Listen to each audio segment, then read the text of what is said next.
আসসালামু আলাইকুম everyone, welcome back to my channel home style cooking. আজকে আপনাদের জন্য নিয়ে এসেছি দারুণ একটা গায়ে হলুদের কেক, মানে গায়ে হলুদ থিম কেক, যেটা হচ্ছে ছেলেদের জন্য। চলুন তাহলে আমরা মূল ভিডিওতেই দেখে আসি। আজকের কেকটি ছিল হচ্ছে আমার ফ্রেন্ডের জন্য। তো আমার ফ্রেন্ডের হঠাৎ করেই বিয়ে ফিক্স হয়েছে। তো হঠাৎ করে ও ফোন দিয়ে বলল যে, দোস্ত আমার বিয়ে ঠিক হয়ে গেছে এবং ডেট ফাইনাল হয়ে গেছে। আমি জানি না, সব কিছু তোকে অ্যারেঞ্জ করতে হবে, আর অবশ্যই একটা থিম কেক আমার লাগবেই লাগবে। তো যেই কথা সেই কাজ। আর যখন বন্ধু দায়িত্ব দিয়ে দেয় তখন তো এখানে আর কিচ্ছু করার থাকে না। আর অলওয়েজ বন্ধু এমন একটা জিনিস, খুব সেন্সিটিভ একটা জিনিস, খুব কেয়ারফুলি কাজ করতে হয়। কারণ একটু এদিক ওদিক হলেই কিন্তু বন্ধুর মুখের গাল শোনা লাগে, যেটা সহ্য করা আসলে কোনো ব্যাপার না, আবার একটু টাফ। যে দূর, ও এত সুন্দর করে কাজ করলাম, এত কিছু করলাম, তারপরেও হারামির পছন্দ হলো না, সামথিং লাইক দ্যাট। তো যাই হোক, আমি আমার অনেক অনেক অনেক ভালো একটা ফ্রেন্ড যার বিয়ে হচ্ছে।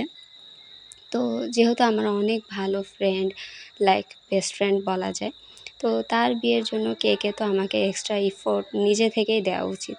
এজন্য আমি ভাবলাম যে নর্মাল কোনো কেক না দিয়ে একটু ফ্লেভারড কেক দিই, যেটা হচ্ছে আমি ফার্স্টে ভেবেছিলাম অরেঞ্জ কেক দিব, বাট পরে মনে হলো না। রিসেন্টলি আমি আসলে কেক কেক বানানো শুরু করেছিলাম। আমার নিজের কেক অনেক পছন্দ ছিল তাই। তো বানাতে বানাতে এমন একটা অবস্থা হয়ে গেছে যে এখন আর কেক খাইতে ইচ্ছা করে না। বাসায় এক্সট্রা কেক থাকলেও খেতে ইচ্ছা করে না।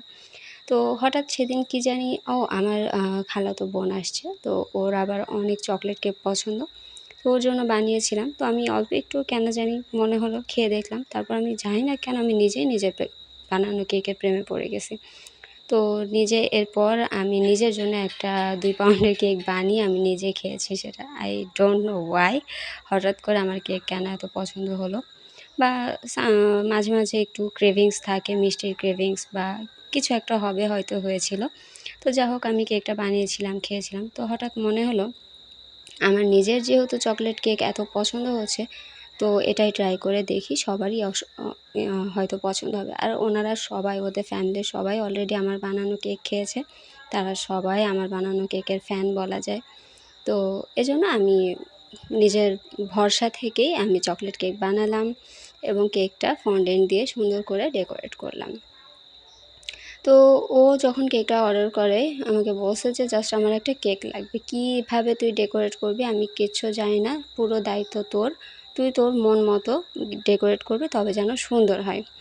তো আসলে ফ্রেন্ডদের কেক এমন হয় যে যতই সুন্দর করা হয় তারপরে ওরা বলে সুন্দর হয়নি। তো যা হোক, আমি আমার পুরো এফোর্ট দিয়ে আমি এই কেকটা করেছি। তারপর ওই গায়ে হলুদের জন্য বিভিন্ন রকমের আমি 3-4 রকমের পিঠা বানিয়েছিলাম। এগুলো সব আমি সন্ধ্যার পর করছি। বিকালে ওর সাথে ওর কিছু বিয়ের টুকটাক শপিংয়ে টাইম দিয়েছি।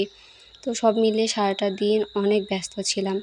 বিকালে বাসায় থেকে ওর সাথে শপিংয়ের কাজ শেষ করে এসেছি।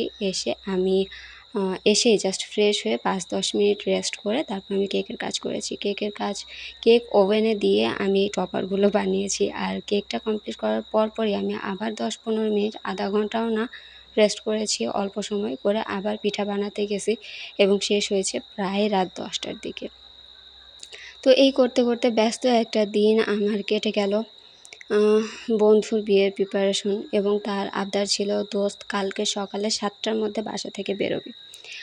একটা মেয়ের জন্য সকালবেলা ঘুম থেকে উঠে 7টার সময় রেডি হয়ে চলে যাওয়া এত ইজি না। তো তারপরেও আমি যতটা সম্ভব হয়েছে আমি তাড়াতাড়ি ঘুম থেকে উঠেছি, কেকটা নিয়েছি, সব কিছু প্যাক করেছি, করে ওর বাসায় দৌড় দিয়েছি। ওর বাসায় যাওয়ার পর আমি দেখি ফল-টল সব কিছু পড়ে আছে, সব কিছু আমাকে রেডি করতে হয়েছে। ক্ষীরটা আমাকে সাজাতে হয়েছে, তারপর ওর গোসল, রং মাখা, হলুদ মাখা, তারপরে ওকে রেডি করা, স্টেজ রেডি করা, সব কিছু, নিজে রেডি হওয়া, আমার বোনকে রেডি হওয়া। এরপর ছোট ছোট পিচ্চিরা আসছে, আপু শাড়ি পরায় দেন, আন্টি শাড়ি পরায় দেন, আন্টি সাজায় দেন। মানে আমি জাস্ট ব্ল্যাঙ্ক ছিলাম। কোথা দিয়ে কিভাবে কখন কখন কি কি করেছে আমি জানি না, কিচ্ছু জানি না, জাস্ট করে গেছি। তো যা হোক, বন্ধুর বিয়ে অনেক দিন আগে থেকে আমাকে বলতো যে, দোস্ত আমার বিয়ের সব দায়িত্ব কিন্তু তোর উপর থাকবে। আসলেই সেগুলো আমার উপরে এসে পড়েছিল। তো আলহামদুলিল্লাহ যে আমি আসলে এটা ওর বিয়ে, বৌভাত সব কমপ্লিট হওয়ার পর আমি ভিডিওটা আপলোড দিচ্ছি। সব কিছু খুব ভালোভাবে কমপ্লিট করতে পেরেছিলাম এবং সে অনেক বেশি হ্যাপি হয়েছে আমার প্রতি। তো আমি বন্ধুর বিয়ে উপলক্ষে হাতে মেহেদি লাগিয়েছিলাম। আর মেহেদিটা আমি কোথা থেকে নিয়েছি জানতে চাইলে কমেন্ট করে অবশ্যই জানাবেন। তো কালারটা মাশাআল্লাহ অনেক ভালো এসেছে। চলে যাচ্ছি বন্ধুর বাসায়, পথের ধারে পেয়েছিলাম ধান ক্ষেত। তো ছোট্ট একটা ক্লিপ নিয়ে নিয়েছিলাম, আমার কাছে খুব সুন্দর লেগেছে জায়গাটা। তো আমি যদি কখনো আবার যাই ফ্রি টাইমে, আমি অবশ্যই এখানে কিছুটা সময় পার করতে চাই। তো এই ছিল আমাদের আজকের ভিডিওটি সবার কেমন লাগলো কমেন্ট করে অবশ্যই জানাবেন। সবাই ভালো থাকবেন, সুস্থ থাকবেন, আমার জন্য দোয়া করবেন। আল্লাহ হাফেজ।